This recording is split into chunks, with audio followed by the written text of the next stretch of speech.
what's going on YouTube, and welcome back to the channel. This is episode 5. I'm your boy PlatinumZ ShotZ, and let's just get things started.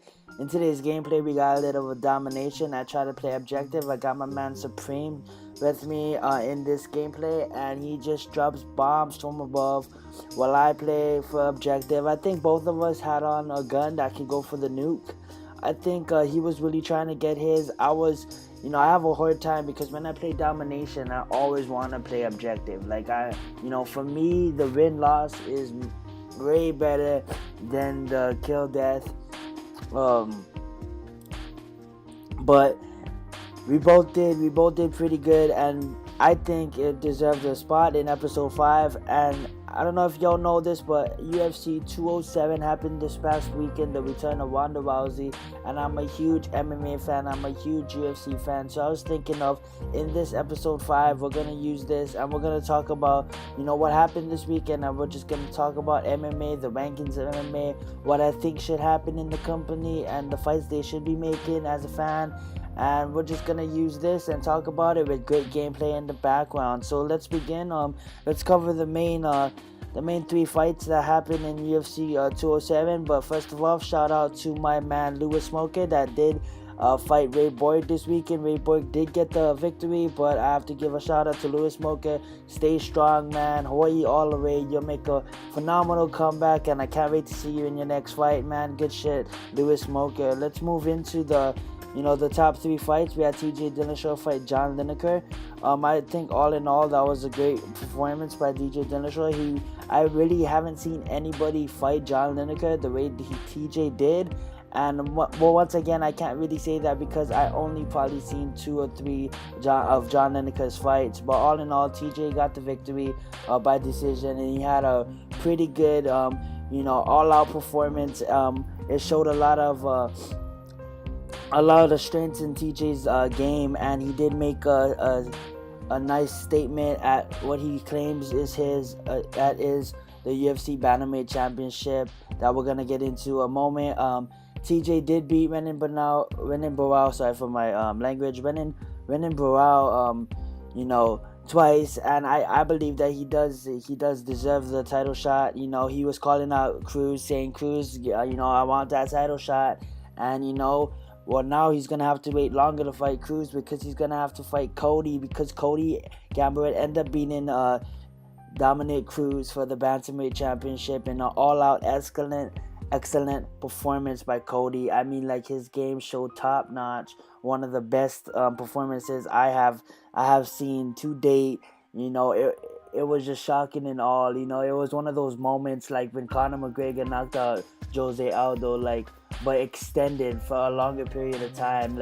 Nothing to take away from Dominic Cruz, because he's still hands down going to be a Hall of Famer in this game. He's going to be a legend. I mean, Dominic Cruz is automatically a boss, but he couldn't hang with Cody on tonight, and this just was Cody's night, and he just did a phenomenal job, and now he's 11-0. Cody, if I look him up right now, I believe he is 11-0, and let's see how much knockouts Cody has. So I'm on my phone right now, and if we go down, he's actually 12 matches, he's 12-0 with 9 knockouts and 3 decisions. So congrats on Cody for capturing the Bantamweight title, and we'll probably go into the pound for pound best and the championships in a moment after we cover the main event. The main event was Amanda Nunes fighting Ronda Rousey for the women's Bantamweight Championship. And I honestly have to admit, this was Ronda Rousey's not really her night. I don't know if you want to call it Octagon West, I don't know what you want to call it, but she didn't really perform at her close to near her expectations. And Amanda Nunes got away with the knockout in round 1, and I believe they stopped it at 50, at 4:12. It says at 4:12 left in round 1, and that's gonna be 58 seconds. Wanda, I don't know what she's gonna do next, but my advice to her is, just keep on fighting, just keep on doing it. The best of the best, there's always gonna be someone better than you, and sometimes you just gotta get knocked off and knocked off again in order to, come back harder and come back better than ever. and I don't want to see her retire. I think she has a lot to prove in the octagon. I think it's gonna be an unfinished story if she leaves. I mean, like, she's gonna be a legend, Hall of Famer regardless. But I would like to see her, come bounce back. 145. 145 is a division opening up. You got two great fighters in 145 that's gonna duke it out. Maybe she can rethink her strategy, and maybe she can fight for her next fight at 145.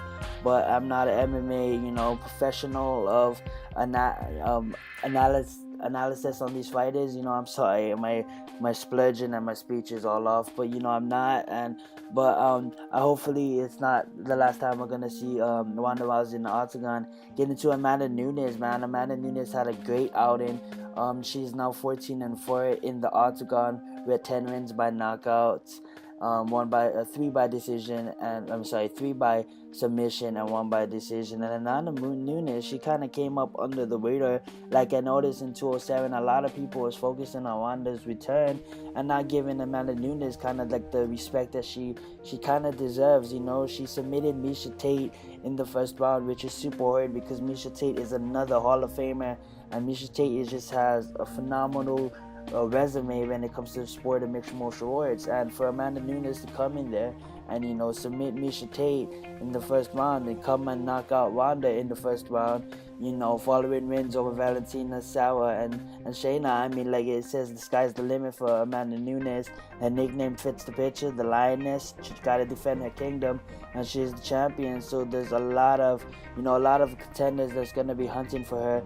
So hopefully, hopefully she stays on top and she keeps on winning, and hopefully she can defend her kingdom.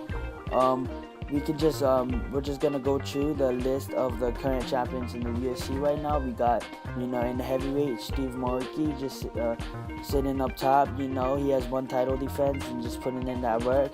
We got light heavyweight Daniel Cormier. Now Daniel's a beast. Regardless what everybody says, I respect Daniel. Daniel's a beast. I mean, like, he's been in there with some of the top-notch guys. The way he fought Dan Henderson, the way a lot of people was hating on him on the way he fought Anderson Silva, but that was the proper and right way to fight Anderson Silva. And I can't wait for John Jones to get back, and we can see that DC versus Jones, and we can see how that goes. We got Michael Bisping in middleweight. Michael Bisping's another future Hall of Famer. Michael Bisping been in this game for over a decade, and Michael Bisping been putting in that work. We got Tyron Woodley in welterweight. We all know we got Conor McGregor in lightweight. Now Conor McGregor is just a beast. Tyron Woodley's a beast. We can make a whole video for both of them and just discussing how good they are at fighting and how good they are at MMA in general. For featherweight, we got Jose Aldo as the champion, and we got my boy Max Holloway as the interim champion. And I believe Max Holloway is hands for hands, one of the best fighters to date right now. He's improving. Make me say that against one of the best youngest fighters to date. I'm not trying to start any debates here, but Max Holloway is a person that came a long way, and he's only 25 and he has a long way to go. And what he showed against Anthony Pettis, shows him that he is a champion in this company, and he deserves to be a champion. And he's on a 10-fight win streak, and putting in all that work. Well, what a champion deserves, and I can't wait to see him match up with Jose Aldo and see what happens, see how that fight goes. Max Holloway putting in that work.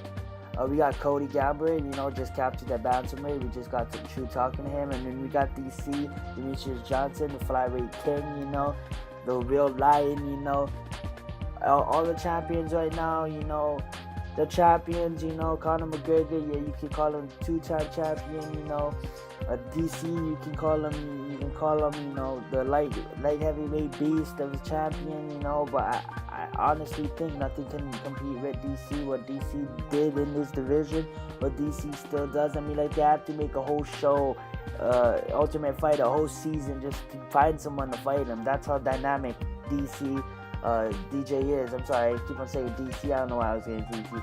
That's how how well-rounded Demetrius Johnson is. And I'm not saying Demetrius Johnson is better than Conor or better than Daniel, but all I'm trying to say is, Demetrius Johnson. I'm pound for pound best fighter, you know. Best fighter, and you can't deny it. I mean, like, that guy just been on the tear, you know, just ransacking his whole division. And you know, let me try pull up the pound for pound list, and we can kind of go over that. But before we go into that, I just want to talk about the Khabib versus Tony Ferguson matchup I think should happen. I don't know what Conor's doing. I don't know if he's gonna take a break, or I don't know what he's really planning on doing. I know he's gonna have a kid soon, and I'm not gonna try to, you know, speculate what's going on in his life, because I really don't know. It's really none of my business. I think Khabib's fighting Tony Ferguson next, and then the winner of that fight will get Conor McGregor. If Conor McGregor takes more than probably 10 months off, it'll be an interim fight, and then the champion will end up fighting Conor McGregor to unify the titles. The pound for pound list is Demetrius Johnson at number 1, Conor McGregor at number 2, Dominic Cruz at number 3, Daniel at number 4, Jose at number 5, Stipe at number 6, Joanna at number 7, Tyron Woodley at number 8, Michael Bisping at number 9, and my boy Max Holloway to round it up at number 10. I want to thank you guys for watching this video. Please comment, rate, subscribe if you haven't already. If you guys want more UFC talk where we can actually go into fighters and into who they're gonna fight next, or what's gonna happen next, so we can do that. But for now, it was just a short little recap. 2016 was a good year for the MMA, and I hope this year can be another one. Alright guys, you guys have a great day.